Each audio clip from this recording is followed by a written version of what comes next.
7 kilogram കഞ്ചാവുമായി ഒഡീഷ സ്വദേശികൾ പിടിയിൽ. നിർമ്മൽ ബിഷോയ്, നാരായൺ ബിഷോയ് എന്നിവരെയാണ് രാജാക്കാട് KSEB ഓഫീസിന് സമീപത്തു നിന്നും നർക്കോട്ടിക് എൻഫോഴ്സ്മെന്റ് സ്ക്വാഡ് കഞ്ചാവുമായി പിടികൂടിയത്.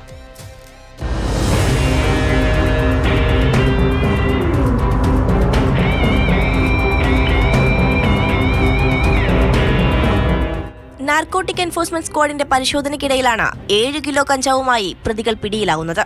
വലിയ പെട്ടിയുമായി പോകുന്ന ഇതര സംസ്ഥാനക്കാരിൽ സംശയം തോന്നിയ എക്സൈസ് ഉദ്യോഗസ്ഥർ പെട്ടി തുറന്ന് പരിശോധിക്കുകയായിരുന്നു. പിടിയിലായവർ രാജാക്കാടുള്ള സ്വകാര്യ ഇഷ്ടിക നിർമ്മാണ യൂണിറ്റിലെ തൊഴിലാളികളാണ്. ഇവർ കഴിഞ്ഞ ദിവസമാണ് നാട്ടിൽ പോയി മടങ്ങിയെത്തിയത്. ഒഡീഷയിൽ നിന്നാണ് ഇവർ കഞ്ചാവ് എത്തിച്ചതെന്നാണ് കരുതുന്നത്.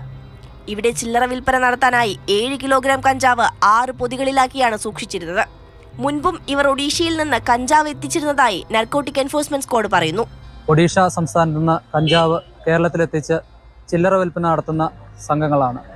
കൂടുതൽ ആളുകൾ ഇതിൽ ഉൾപ്പെട്ടിട്ടുണ്ടോ എന്ന് അന്വേഷിച്ചു വരുന്നു. കഞ്ചാവ് കടത്ത് സംഘത്തിൽ കൂടുതൽ പേർ ഉൾപ്പെട്ടിട്ടുണ്ടോ എന്ന് എക്സൈസ് പരിശോധിക്കുന്നുണ്ട്. പ്രതികളെ നാളെ കോടതിയിൽ ഹാജരാക്കും.